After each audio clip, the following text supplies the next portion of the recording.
सभी भाइयों को हरीश वत्स की तरफ से प्यार भरा नमस्कार।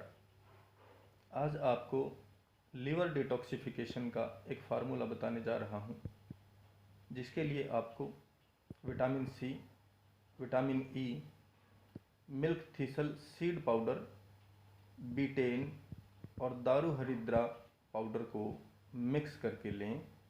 इससे आपका मेटाबॉलिज्म भी फंक्शन में आ जाएगा और लीवर भी डिटॉक्स हो जाएगा।